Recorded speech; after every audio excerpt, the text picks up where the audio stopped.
O ano de 1985 chegou a São Sebastião do Rio Seco com a promessa de um verão implacável. O sol, um disco incandescente no céu de Minas Gerais, castigava a terra rachada e fazia a poeira vermelha dançar em redemoinhos preguiçosos. A pequena vila, aninhada às margens da represa do Rio Seco, vivia em um ritmo próprio, ditado pelo balanço das águas e pelo canto das cigarras. As casas, a maioria de alvenaria simples com telhados de barro, pareciam respirar o ar quente e úmido que subia da superfície espelhada da represa. Pedro, com seus 17 anos e a pele bronzeada pelo sol, era um filho legítimo daquele lugar. Seus olhos, de um castanho profundo, carregavam a melancolia dos rios e a curiosidade dos exploradores.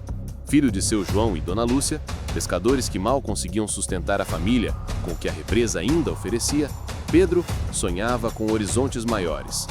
Seus cadernos escolares, repletos de anotações sobre física e matemática, eram um contraste gritante com as redes de pesca que ele ajudava a remendar todas as tardes. Ele queria ir para a cidade grande, estudar, ver o mundo além das montanhas que cercavam São Sebastião. Mas seu maior sonho, aquele que ele guardava no peito como um tesouro, tinha nome e sobrenome: Mariana Almeida. Mariana, aos 16 anos, era a personificação da primavera em meio ao calor sufocante. Seus cabelos, de um loiro dourado que parecia ter roubado o brilho do sol, emolduravam um rosto delicado, mas com olhos que revelavam uma inteligência e uma determinação incomuns para sua idade. Filha única do coronel Almeida, o fazendeiro mais rico e influente da região, vivia em um mundo à parte. Sua casa, a Fazenda Alvorada, era uma construção imponente com paredes brancas e varandas amplas, que se erguia majestosa em uma colina, observando a vila de cima. O coronel Almeida, um homem de poucas palavras e muitos segredos, controlava não apenas as terras, mas também a vida de sua filha, com uma rigidez que beirava a obsessão. Ele sonhava para Mariana um futuro grandioso, longe da simplicidade da vila, ao lado de alguém que pudesse manter o nome Almeida no topo. O romance entre Pedro e Mariana era um segredo guardado a 7 chaves, um oásis de paixão em meio ao deserto de convenções sociais. Eles se encontravam às escondidas, geralmente ao entardecer, em um pequeno recanto isolado da represa, conhecido apenas por alguns pescadores mais antigos. Era um lugar mágico, com uma pequena praia de areia branca e uma figueira centenária que estendia seus galhos sobre a água, oferecendo sombra e privacidade. Ali, sob o manto estrelado do céu mineiro, eles trocavam promessas e planejavam um futuro que parecia impossível. Pedro falava de seus sonhos de estudo, Mariana de sua vontade de ser livre, de quebrar as amarras impostas pelo pai. Eles eram a esperança um do outro, a fuga de uma realidade que os prendia. Naquele fatídico 12 de agosto de 1985, o céu de São Sebastião do Rio Seco amanheceu com uma cor estranha. Um cinza pesado, quase roxo, cobria as montanhas e um cheiro de terra molhada pairava no ar, prenunciando a tempestade que se aproximava.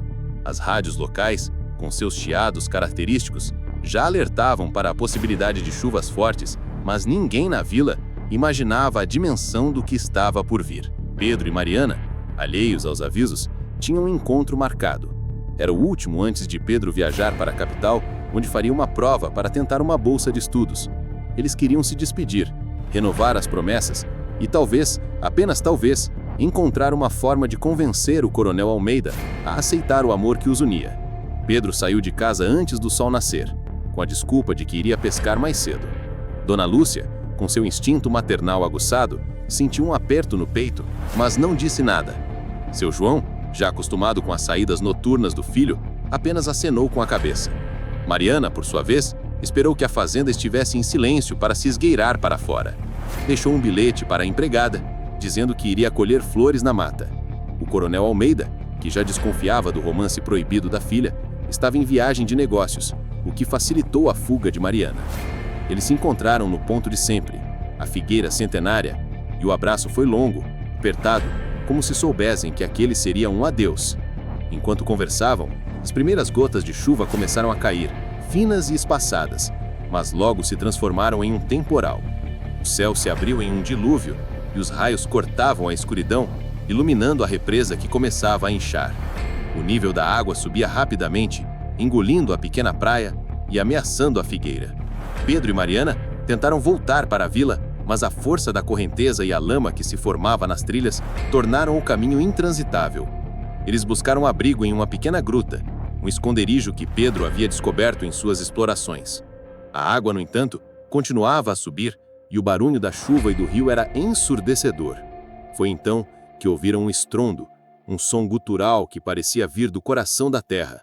A barragem da represa, construída às pressas e com materiais de qualidade duvidosa, não suportou a pressão.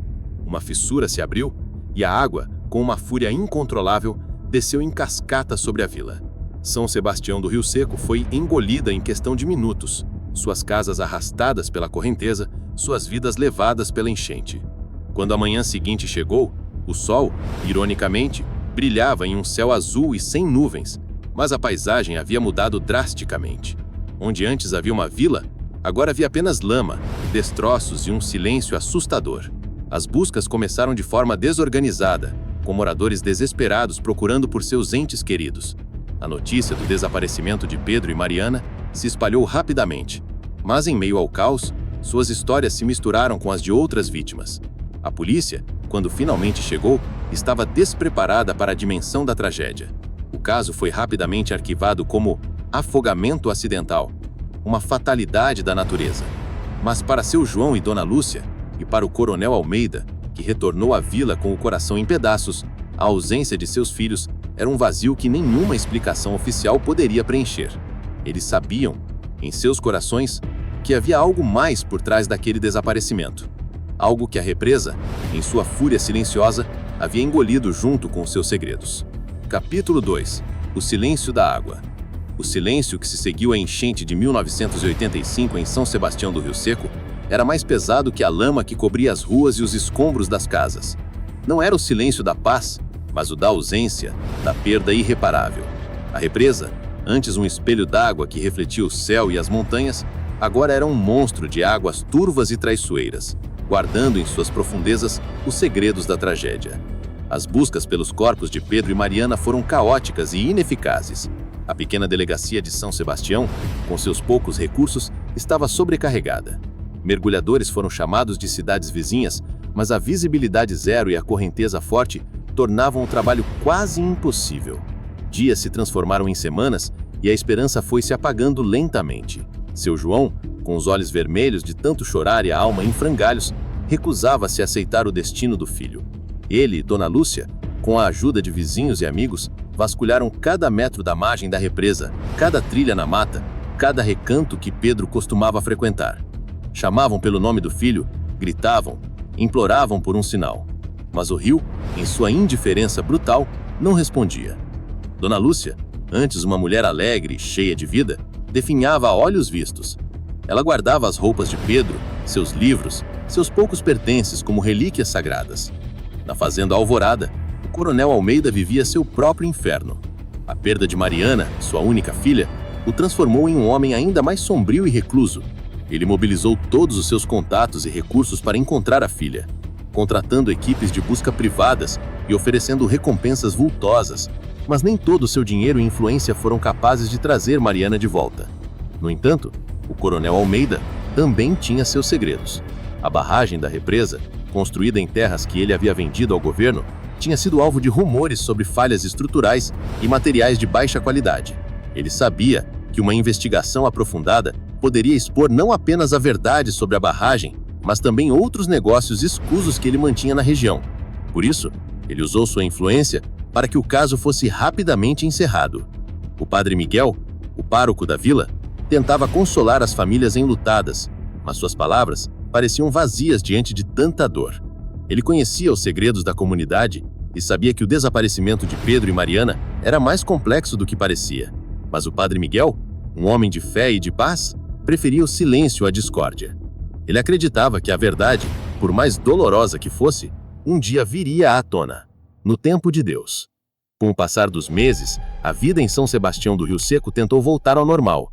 As casas foram reconstruídas, as plantações retomadas e o som das crianças brincando voltou a ecoar pelas ruas. Mas a cicatriz da enchente e do desaparecimento de Pedro e Mariana permanecia. O nome dos jovens era sussurrado em conversas, mas nunca falado abertamente. Era como se a comunidade tivesse feito um pacto de silêncio. uma forma de lidar com a dor e o trauma. A represa, antes um símbolo de progresso e prosperidade, agora era vista com desconfiança, um lembrete constante da tragédia. Capítulo 3. A seca de 2015. 2 décadas e meia se passaram desde a enchente que engoliu São Sebastião do Rio Seco, e com ela, a juventude de Pedro e Mariana. O ano de 2015 chegou trazendo consigo uma seca implacável, a mais severa que Minas Gerais já havia enfrentado em sua história recente. A represa do Rio Seco, que durante tantos anos guardou seus segredos sob uma superfície impenetrável, começou a revelar suas entranhas. O nível da água baixava a olhos vistos, expondo o que antes estava oculto. Antigas fundações de casas, árvores submersas que pareciam esqueletos retorcidos e objetos esquecidos que emergiam como fantasmas de um passado distante. Antônio, agora com seus 50 anos, era o zelador da antiga escola da vila, um prédio que havia sido reconstruído em um terreno mais elevado após a enchente.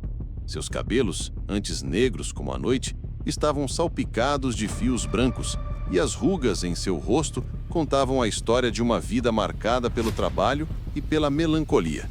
Ele havia sido um dos últimos a ver Pedro e Mariana antes da tragédia, e a lembrança daquele dia o assombrava como uma sombra. Antônio passava suas manhãs varrendo as salas vazias da escola e suas tardes observando a represa.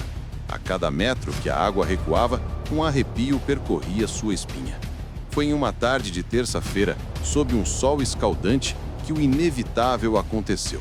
Um grupo de crianças, brincando na margem recém-exposta da represa, encontrou algo incomum. Um pequeno baú de madeira, corroído pelo tempo e pela água, mas ainda intacto. Curiosas, as crianças chamaram seus pais, que com a ajuda de Antônio conseguiram arrastar o baú para a margem. Ao abri-lo, um cheiro de mofo e terra úmida subiu no ar. Dentro, envoltos em um tecido de algodão desbotado, estavam alguns objetos. Um diário com a capa de couro, um canivete de bolso enferrujado e uma pequena pulseira de miçangas coloridas. Antônio reconheceu a pulseira imediatamente. Era a mesma que Mariana usava, feita por ela mesma, com as letras P e M entrelaçadas. A notícia se espalhou pela vila como um incêndio em mata seca. O baú e seus conteúdos foram levados para a casa de seu João e Dona Lúcia, que ao verem a pulseira, desabaram em lágrimas.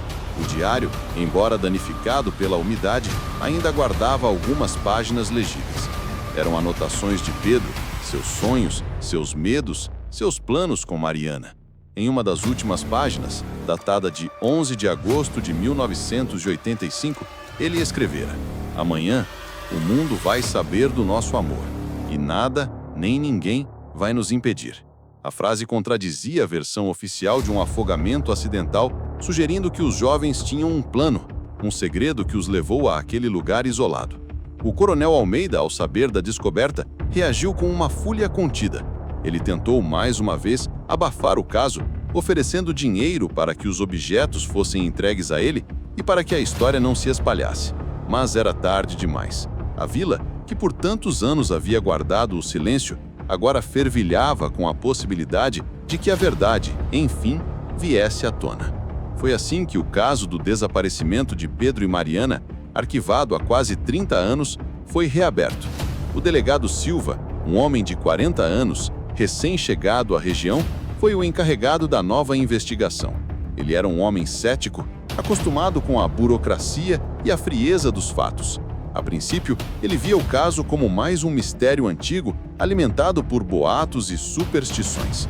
Mas ao ver a pulseira de Mariana, ao ler as últimas palavras de Pedro no diário e ao sentir o peso do silêncio da comunidade, ele percebeu que havia algo mais. Capítulo 4. Ecos do passado. O delegado Silva sentiu o peso daquele caso como poucos em sua carreira. Acostumado com a frieza dos inquéritos e a lógica dos fatos, ele se via agora imerso em uma teia de boatos, silêncios e memórias fragmentadas. São Sebastião do Rio Seco, com sua aparente placidez, revelava-se um caldeirão de segredos, onde o passado se recusava a ser enterrado. Sua primeira medida foi convocar os moradores mais antigos da vila para depor. A delegacia tornou-se um palco de memórias dolorosas e evasivas. Um a um, os pescadores, as donas de casa, os comerciantes, sentavam-se diante do delegado seus olhos desviando do olhar inquisidor, suas vozes embargadas pela lembrança de um dia que todos queriam esquecer. As histórias se repetiam, quase idênticas. A chuva torrencial, o estrondo da barragem, a água subindo, o caos. Mas quando o delegado Silva tentava aprofundar, perguntar sobre os detalhes, um muro de silêncio se erguia. Ele notou um padrão perturbador. Muitos mencionavam a presença de Pedro e Mariana na figueira, mas ninguém parecia ter visto os jovens saindo de lá. Era como se tivessem evaporado no ar. Alguns pescadores mais velhos falavam de um mau presságio que pairava sobre a represa naqueles dias. Dona Maria, uma senhora que vendia bolos na feira, contou que viu Mariana na manhã do desaparecimento com um semblante preocupado e que a jovem havia entregado um pequeno terço, pedindo que ela rezasse por um milagre. O delegado Silva percebeu que a comunidade não estava apenas protegendo a si mesma, mas também alguém. A figura do coronel Almeida pairava sobre as conversas, uma sombra invisível, mas presente. Ninguém o mencionava diretamente, mas a forma como as pessoas se calavam, o tom de voz mudava, a tensão no ar, indicavam que o fazendeiro era uma peça central naquele quebra-cabeça. Ele decidiu visitar Antônio, o zelador da escola, que havia encontrado o baú. Antônio, um homem de poucas palavras, mas de muitas memórias, recebeu o delegado com um olhar desconfiado, mas também com um brilho de esperança nos olhos. Sentados na varanda da pequena casa de Antônio, com o cheiro de terra molhada e mato vindo da represa, o delegado Silva tentou quebrar o gelo. "Antônio, eu sei que você era amigo do Pedro, não era?" perguntou o delegado com a voz suave. Antônio assentiu, sem desviar o olhar. "Você foi um dos últimos a vê-los. O que você se lembra daquele dia?" Antônio hesitou, apertando as mãos enrugadas. A chuva, muita chuva, e o barulho da barragem. Parecia que o mundo ia acabar. O delegado Silva insistiu. "Eles estavam juntos? Você os viu na figueira?" Antônio fechou os olhos por um instante, como se tentasse afastar uma imagem dolorosa. "Sim, eu os vi. Eles estavam lá. Pedro me pediu para não contar a ninguém. Disse que era um segredo de amor." "E depois? O que aconteceu depois que a barragem cedeu?" Antônio finalmente virou-se para o delegado, seus olhos mareados. "Eu não sei, delegado. Eu juro que não sei. Eu tentei ir atrás deles, mas a água levou tudo. Eu só consegui me agarrar a uma árvore. Fiquei lá por horas. Quando a água baixou, não havia mais nada. Só lama e silêncio." O delegado Silva percebeu a sinceridade na voz de Antônio, a dor genuína, mas ele também sentiu que havia algo mais. Algo que Antônio não conseguia ou não queria dizer. O silêncio do zelador era diferente do silêncio dos outros moradores. Era um silêncio de trauma, de culpa, de uma verdade que pesava na alma. Capítulo 5. As sombras do coronel. O coronel Almeida era uma força da natureza em São Sebastião do Rio Seco, um homem cuja presença era sentida mesmo quando ele não estava. Sua fazenda, a Alvorada, não era apenas uma propriedade rural, era um império construído sobre terras férteis, gado robusto e, como muitos sussurravam, sobre uma rede intrincada de favores e silêncios. Desde o desaparecimento de Mariana, o coronel havia se tornado uma figura ainda mais sombria e reclusa, mas seu poder e sua influência sobre a vila permaneciam inabaláveis. O delegado Silva sabia que, para desvendar o mistério de Pedro e Mariana, ele precisaria confrontar o coronel Almeida. A visita à fazenda Alvorada foi marcada com a formalidade de um encontro diplomático. O delegado chegou em sua viatura oficial, sentindo o peso dos olhares curiosos dos poucos funcionários que trabalhavam na propriedade. A casa, imponente e silenciosa, parecia refletir a personalidade de seu dono. O coronel Almeida o recebeu em seu escritório, um cômodo amplo com móveis de madeira escura e estantes repletas de livros antigos.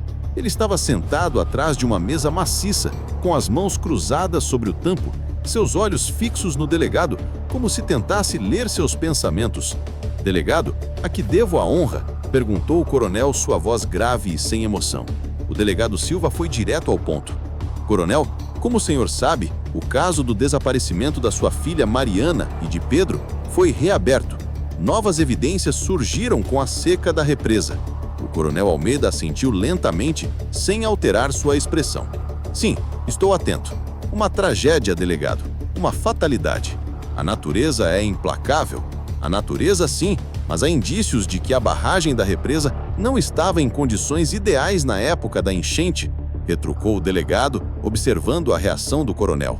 Por um instante, uma sombra de irritação passou pelos olhos do fazendeiro, mas ele a controlou rapidamente. Rumores, delegado. Apenas rumores. A barragem foi construída seguindo todas as normas da época.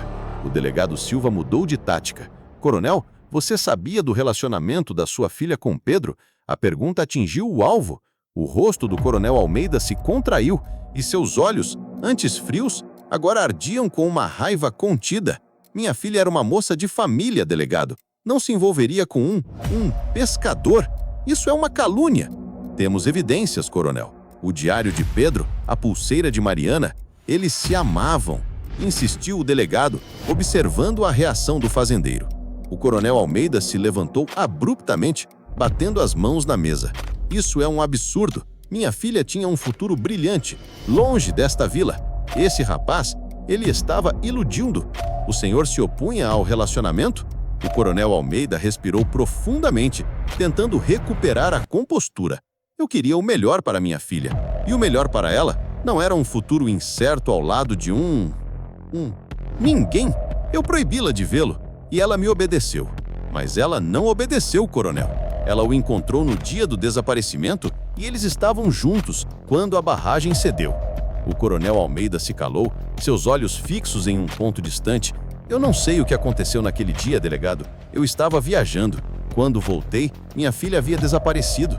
Eu fiz tudo o que pude para encontrá-la, mas a represa a levou. O delegado Silva sentiu que o coronel Almeida estava escondendo algo muito maior do que a oposição ao romance de sua filha.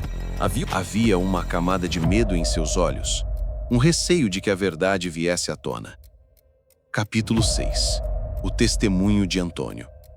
Antônio, o zelador da escola, era um homem de poucas palavras, mas de muitas memórias. Desde a reabertura do caso, ele se sentia como um barco à deriva em um mar de lembranças, arrastado de volta para aquele fatídico 1985. O delegado Silva, com sua persistência silenciosa, havia conseguido quebrar a barreira de desconfiança que Antônio havia erguido ao longo dos anos. O delegado Silva decidiu abordar Antônio de uma forma diferente. Em vez de interrogá-lo na delegacia, ele o convidou para uma conversa informal na beira da represa, no mesmo local onde o baú havia sido encontrado. O sol da tarde pintava o céu com tons de laranja e roxo, e o vento trazia o cheiro de terra úmida e peixe. Antônio, sentado em um tronco caído, observava a represa com um olhar distante. Antônio, eu sei que você viu algo naquele dia. Algo que você não contou, disse o delegado, sua voz suave, quase um sussurro. Antônio suspirou, um som pesado que parecia carregar o peso de anos de silêncio. Eu estava lá. Eu vi. Pedro e Mariana estavam na figueira, como sempre. Eu estava pescando um pouco mais adiante, escondido. Eles não sabiam que eu estava lá, começou Antônio, sua voz embargada. Eles estavam felizes, delegado, planejando o futuro. Pedro falava em ir embora, em estudar. Mariana, ela queria ir com ele, mas o pai dela, o coronel, ele nunca ia deixar. Antônio fez uma pausa, como se estivesse revivendo a cena. A chuva começou forte. Eles tentaram voltar, mas a água subiu muito rápido. Eu os vi correndo para a gruta. Eu tentei ir atrás, mas a correnteza era muito forte. Eu quase fui levado. Ele estremeceu ao lembrar. Foi então que eu ouvi o estrondo. A barragem. Eu me agarrei a uma árvore. Fiquei lá por horas. Quando a água baixou, eu vi o carro do coronel Almeida. O delegado Silva sentiu um arrepio. O carro do coronel? Mas ele estava viajando, não estava? Antônio balançou a cabeça. Ele disse que estava, mas eu o vi. O carro estava parado perto da gruta um pouco antes da enchente. E depois que a água baixou, eu o vi de novo. Ele estava lá, perto da gruta. E tinha um homem com ele. Um homem que eu nunca tinha visto antes. Você se lembra de alguma coisa sobre esse homem? Perguntou o delegado, sua voz tensa. Antônio franziu a testa, tentando puxar a memória. Ele era grande, forte e tinha uma cicatriz no rosto. Ele estava ajudando o coronel a tirar alguma coisa da gruta. Eu não consegui ver o que era. A lama estava muito alta, mas eles estavam carregando algo pesado. E depois, eles foram embora, o carro do coronel e o outro homem. Eu fiquei lá sozinho, com medo e com vergonha. O delegado Silva percebeu a dor nos olhos de Antônio. Por que você não contou isso antes? Antônio desviou o olhar, seus olhos marejados.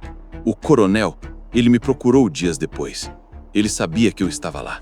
Ele me ameaçou, delegado. Disse que se eu contasse alguma coisa, ele faria com que eu e minha família desaparecessem também. Ele tinha muito poder. E eu tive medo.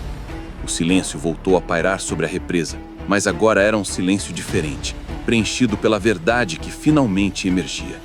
O delegado Silva sabia que o testemunho de Antônio era a peça que faltava, a chave para desvendar o mistério. O coronel Almeida não estava viajando. Ele estava lá, na represa, no dia da enchente, e ele não estava sozinho. Capítulo 7. A verdade submersa. Com o testemunho de Antônio, a investigação do delegado Silva ganhou um novo e perigoso rumo. A figura do coronel Almeida, antes apenas um homem influente, agora se tornava o principal suspeito de uma trama que ia muito além de um simples desaparecimento. A história oficial, aceita por quase 30 anos, desmoronava como as paredes de uma casa de taipa sob a fúria da enchente. Ele mobilizou uma equipe de mergulhadores especializados e arqueólogos forenses. A área próxima à gruta, onde Pedro e Mariana foram vistos pela última vez e onde Antônio alegava ter visto o carro do coronel, foi isolada. A represa, com o seu nível historicamente baixo, revelava um cenário desolador: troncos retorcidos, pedras cobertas de limo e uma vasta extensão de lama seca, pontilhada por objetos enferrujados e esquecidos. Dias se passaram sem grandes descobertas. Apenas mais detritos, mais objetos sem relevância. A esperança começava a esmaecer e o delegado Silva sentia a pressão da comunidade. O coronel Almeida, por sua vez, observava a movimentação com uma calma calculada, mas seus olhos, sempre atentos, não perdiam um único detalhe. Foi no 5º dia de buscas intensivas que um dos mergulhadores emergiu da água com um objeto nas mãos. Era uma pequena caixa de metal, enferrujada e coberta de lodo, mas ainda intacta. Ao abri-la, os olhos do delegado Silva se arregalaram. Dentro, envoltos em um plástico resistente, estavam documentos. Não eram documentos comuns, eram plantas e relatórios técnicos da construção da barragem da represa, datados da década de 1970. E o que eles revelavam era chocante. A barragem havia sido construída com materiais de baixa qualidade ao que especificado no projeto original, e havia relatórios internos que alertavam para o risco de colapso em caso de chuvas intensas. E o mais grave, todos os documentos estavam assinados pelo engenheiro responsável e pelo coronel Almeida. Aquela descoberta era a prova que o delegado Silva precisava. Não apenas a barragem havia sido construída de forma irregular, mas o coronel Almeida estava ciente dos riscos e havia participado ativamente da fraude. A enchente de 1985 não foi apenas uma fatalidade da natureza, foi o resultado de uma negligência criminosa, de uma ganância que custou vidas. Mas a represa ainda guardava mais. Poucas horas depois da descoberta da caixa de documentos, os mergulhadores encontraram algo ainda mais perturbador. Preso entre as raízes de uma árvore submersa, a poucos metros da gruta, estava um pequeno barco de madeira, virado e parcialmente destruído. Não era um barco de pesca comum, era um barco a remo, pequeno e leve, do tipo que Pedro costumava usar, e no fundo do barco, sob uma camada de lodo, havia um objeto que fez o coração do delegado Silva gelar. Uma pequena câmera fotográfica analógica, enferrujada, mas com o filme ainda dentro. A câmera foi enviada para um laboratório especializado em Curitiba. A expectativa era palpável. Se o filme estivesse intacto, ele poderia revelar as últimas imagens de Pedro e Mariana, os últimos momentos antes da tragédia. A revelação do filme foi um processo delicado, cada imagem um sopro de esperança, um mergulho no passado. E as imagens vieram. Não muitas, apenas algumas, mas o suficiente para mudar tudo. As primeiras fotos mostravam Pedro e Mariana sorrindo, abraçados na figueira. A alegria em seus rostos era contagiante. Em seguida, fotos da chuva começando, da água subindo, da gruta onde eles se abrigaram. E então, as últimas imagens. uma sequência de fotos tremidas, escuras, mas que revelavam um cenário aterrorizante. A barragem cedendo, a água invadindo tudo, e em uma das últimas fotos, a imagem de um homem. Um homem grande, forte, com uma cicatriz no rosto, exatamente como Antônio havia descrito. Ele estava perto da gruta e parecia estar empurrando algo para dentro da água. A imagem era borrada, mas a silhueta era inconfundível. Era o cúmplice do Coronel Almeida. A verdade, submersa por quase 30 anos, finalmente emergia das profundezas da represa. Não era apenas um afogamento acidental, era um crime. Pedro e Mariana não foram vítimas da natureza, foram vítimas de uma conspiração, de uma tentativa desesperada de ocultar a verdade sobre a barragem.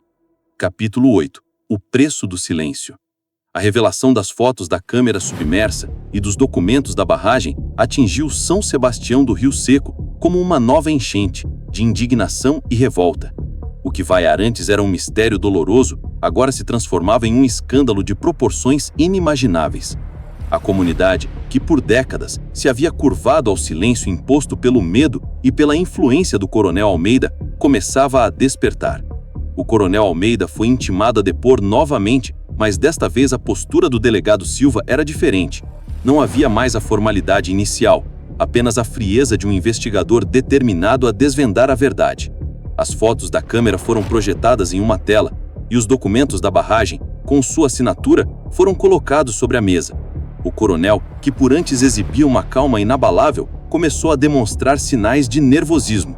Seus olhos tremiam levemente e seus olhos, antes altivos, agora desviavam-se das imagens e dos documentos.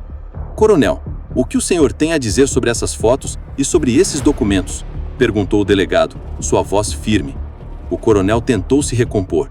São montagens, delegado. Uma conspiração para me incriminar. Eu estava viajando naquele dia. Tenho testemunhas. O delegado Silva sorriu ironicamente. Seus testemunhos são seus funcionários, coronel. E o senhor sabe que o testemunho de Antônio, o zelador da escola, contradiz a sua versão. Ele o viu na represa com um homem de cicatriz no rosto. Ao ouvir a menção de Antônio e do homem com cicatriz, o coronel Almeida empalideceu. A fachada de homem inabalável desmoronou. Ele sabia que estava encurralado. Eu não sei do que o senhor está falando. O delegado se aproximou da mesa, seus olhos fixos nos do coronel. O senhor sabe, coronel. O senhor sabe que a barragem foi construída com materiais de baixa qualidade. O senhor sabe que Pedro e Mariana não morreram por acidente. O senhor sabe que eles foram vítimas de uma conspiração, de uma tentativa desesperada de ocultar a verdade sobre a barragem. Capítulo 8. O preço do silêncio. A revelação das fotos da câmera submersa e dos documentos da barragem atingiu São Sebastião do Rio Seco como uma nova enchente, desta vez de indignação e revolta. O que antes era um mistério doloroso, agora se transformava em um escândalo de proporções inimagináveis. A comunidade, que por décadas havia se curvado ao silêncio imposto pelo medo e pela influência do Coronel Almeida, começava a despertar. O Coronel Almeida foi intimado a depor novamente, mas desta vez, a postura do delegado Silva era diferente. Não havia mais a formalidade inicial, apenas a frieza de um investigador determinado a desvendar a verdade. As fotos da câmera foram projetadas em uma tela e os documentos da barragem, com sua assinatura, foram colocados sobre a mesa. O coronel, que antes exibia uma calma inabalável, começou a demonstrar sinais de nervosismo. Suas mãos tremiam levemente e seus olhos, antes altivos, agora desviavam-se das imagens e dos documentos. Coronel, o que o senhor tem a dizer sobre essas fotos? E sobre esses documentos? Perguntou o delegado, sua voz firme. O coronel Almeida tentou se recompor. São montagens, delegado. Uma conspiração para me incriminar. Eu estava viajando naquele dia. Tenho testemunhas. O delegado Silva sorriu ironicamente. Suas testemunhas são seus funcionários, coronel. E o senhor sabe que o testemunho de Antônio, o zelador da escola, contradiz sua versão. Ele o viu na represa com um homem de cicatriz no rosto. Ao ouvir a menção de Antônio e do homem com cicatriz, o coronel Almeida empalideceu. A fachada de homem inabalável desmoronou. Ele sabia que estava encurralado. Eu não sei do que o senhor está falando. O delegado Silva se aproximou da mesa, seus olhos fixos nos do coronel. O senhor sabe, coronel. O senhor sabe que a barragem foi construída com materiais de baixa qualidade. O senhor sabe que Pedro e Mariana não morreram por acidente. O senhor sabe que eles foram vítimas de sua ganância e de sua tentativa de ocultar a verdade. O coronel, sem saída, finalmente cedeu. Sua voz, antes grave e imponente, agora era um sussurro rouco. Ele confessou. Confessou que havia ordenado a construção da barragem com materiais mais baratos para desviar verbas. Confessou que sabia dos riscos de colapso e confessou que no dia da enchente, ele e seu capanga, um homem chamado Zé Cicatriz, haviam ido à represa para tentar recuperar alguns documentos comprometedores que Pedro, em sua curiosidade, havia descoberto e escondido. Eles viram Pedro e Mariana na gruta e, em um acesso de fúria e desespero para evitar que os jovens revelassem a verdade, Zé Cicatriz os empurrou para a água enquanto a barragem cedia. A intenção não era matá-los, mas sim silenciá-los. A confissão do coronel Almeida chocou a todos. A notícia se espalhou como um rastilho de pólvora, incendiando a vila. A figura respeitada e temida do fazendeiro se transformou em um símbolo de traição e crueldade. A comunidade, antes dividida pelo silêncio, agora se unia em um clamor por justiça.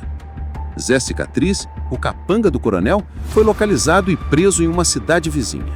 Ele, por sua vez, confirmou a versão do coronel, mas acrescentou detalhes ainda mais sombrios sobre a frieza com que o coronel Almeida observou a cena.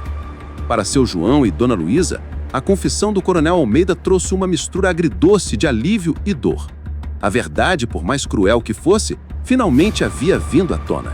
Mas a certeza de que seus filhos haviam sido assassinados e não apenas vítimas de uma fatalidade era um bardo pesado. O coronel Almeida e Zé Cicatriz foram julgados e condenados pelos crimes de homicídio e ocultação de cadáver. A pena, embora não trouxesse Pedro e Mariana de volta, era um reconhecimento da verdade, um acerto de contas com o passado. Capítulo 9. O vazio que permanece. A condenação do coronel Almeida e de Zé Cicatriz trouxe um alívio temporário a São Sebastião do Rio Seco, mas não preencheu o vazio deixado por Pedro e Mariana. A justiça dos homens havia sido feita, mas a justiça da natureza, que engolira os corpos dos jovens, permanecia inatingível. A represa, agora um símbolo de ganância e tragédia, continuava sendo o túmulo silencioso dos dois amantes. Seu João e Dona Luísa, apesar da satisfação em ver os culpados punidos, viviam um luto eterno. A casa, antes cheia da alegria e dos sonhos de Pedro, agora era um santuário de memórias. Dona Luísa passava horas olhando para as fotos do filho, para seus livros, para a pequena pulseira de miçangas que Mariana havia feito. Ela ainda esperava, em seu íntimo, por um milagre, por um sinal de que Pedro e Mariana, de alguma forma, encontrariam o caminho de volta. Seu João, por sua vez, continuava a pescar, mas seus olhos, antes cheios de vida, agora carregavam a melancolia de quem perdera a maior parte de si. Antônio, o zelador, encontrou uma paz relativa. O peso do segredo que ele carregava por tantos anos havia sido aliviado. Ele se tornou uma espécie de guardião da memória de Pedro e Mariana, contando a história aos mais jovens para que a tragédia não fosse esquecida. Ele visitava a figueira centenária com frequência, observando a represa como se ainda pudesse ver os jovens ali sonhando com um futuro que lhes foi roubado. O delegado Silva, após o encerramento do caso, foi promovido e transferido para uma cidade maior. Ele deixou São Sebastião do Rio Seco com a sensação de dever cumprido, mas também com a certeza de que alguns mistérios, por mais que se esforcem, nunca são completamente desvendados. A ausência dos corpos de Pedro e Mariana era um vazio que nenhuma condenação poderia preencher. A vila de São Sebastião do Rio Seco tentou se reerguer. A barragem, após a investigação, foi reforçada e passou por uma série de reformas. A economia local, antes dependente da pesca e da agricultura, começou a se diversificar, com o turismo ecológico ganhando força, mas a sombra da tragédia pairava sobre o lugar. Os moradores mais antigos contavam a história de Pedro e Mariana aos seus filhos e netos como um conto de advertência, uma lenda local que se misturava com a realidade. A figueira centenária, antes um local de encontros secretos, tornou-se um ponto de peregrinação, onde as pessoas deixavam flores e bilhetes em memória dos jovens, e o vazio que Pedro e Mariana deixaram não era apenas a ausência física de seus corpos, mas a ausência de um futuro que lhes foi negado. A ausência de uma família que nunca se formou, de sonhos que nunca se realizaram. A represa, em sua imensidão, continuava a guardar seus segredos, suas águas escuras refletindo a melancolia de uma comunidade que aprendeu a viver com a dor da perda e a incerteza do que realmente aconteceu naquele dia. Capítulo 10. O legado da represa. Os anos se transformaram em décadas, e a história de Pedro e Mariana, o caso da represa esquecida, transcendeu as fronteiras de São Sebastião do Rio Seco. O pequeno museu, antes uma iniciativa local, tornou-se um ponto de referência para pesquisadores, jornalistas e curiosos de todo o país. A história dos jovens amantes, da barragem fraudulenta e da coragem de um zelador que quebrou o silêncio inspirou outros a buscarem a verdade em suas próprias comunidades. A mídia nacional, que antes havia arquivado o caso como uma simples fatalidade, agora revisitava a tragédia, produzindo documentários e reportagens que expunham a teia de corrupção e impunidade que assolava o país. A figura do Coronel Almeida, antes símbolo de poder intocável, tornou-se um exemplo de como a ganância pode levar à ruína, e sua condenação serviu de precedente para outros casos de corrupção envolvendo grandes empreiteiras e figuras influentes. Seu João e Dona Luísa, já idosos, continuavam a receber visitas no museu. Suas vozes, embora enfraquecidas pelo tempo, ainda carregavam a força da memória e a sabedoria de quem viveu a dor e a superação. Eles contavam a história de seus filhos com uma serenidade que inspirava a todos, transformando a tragédia em uma lição de vida. A pulseira de miçangas de Mariana, agora gasta pelo uso, era um testemunho silencioso de um amor que resistiu ao tempo e à adversidade. Antônio, o zelador, permaneceu no museu até os seus últimos dias. Ele se tornou uma figura lendária na vila. Um herói improvável que, com a sua coragem, havia desvendado um mistério que parecia insolúvel. Sua história era contada e recontada, um relembratório de que a verdade, por mais que tentem escondê-la, sempre encontra um caminho para vir à tona, e que a voz de um único homem pode fazer a diferença. O delegado Silva, já aposentado, dedicou sua vida a palestras e consultorias, compartilhando sua experiência no caso da represa esquecida. Ele sempre dizia que o caso de Pedro e Mariana o havia transformado, ensinando-lhe que a justiça não é apenas a aplicação da lei, mas a busca incansável pela verdade, a empatia pelas vítimas e a coragem de enfrentar o poder. Ele mantinha uma foto de Pedro e Mariana em sua mesa, um relembratório constante de que seu trabalho havia tido um propósito maior. A represa, que um dia era palco de uma tragédia, agora era um lugar de beleza e reflexão. As águas, antes turvas, agora eram cristalinas, refletindo o céu azul e as montanhas verdes. A figueira centenária, que testemunhou o amor e a tragédia, continuava a crescer, suas raízes profundas ancoradas na terra, seus galhos estendendo-se em direção ao céu como um símbolo de esperança e resiliência. O turismo ecológico floresceu e a vila, antes isolada, tornou-se um destino para aqueles que buscavam contato com a natureza e com uma história que, apesar de trágica, inspirava. O eco da história de Pedro e Mariana ressoava em cada canto de São Sebastião do Rio Seco. Nas canções dos violeiros, nas histórias contadas pelos mais velhos, nos livros didáticos que agora incluíam o caso como um exemplo de luta por justiça. O vazio que eles deixaram nunca seria completamente preenchido, mas a memória de seu amor e de sua luta se tornou uma força motriz para a comunidade, um lembrete de que a vida, mesmo diante da adversidade, sempre encontra um caminho para florescer. A represa esquecida, que um dia foi um túmulo de segredos, agora era um farol de esperança, um testemunho eterno de que a verdade, por mais que demore, sempre encontra um caminho para vir à tona, e que o amor, por mais que seja testado, nunca morre.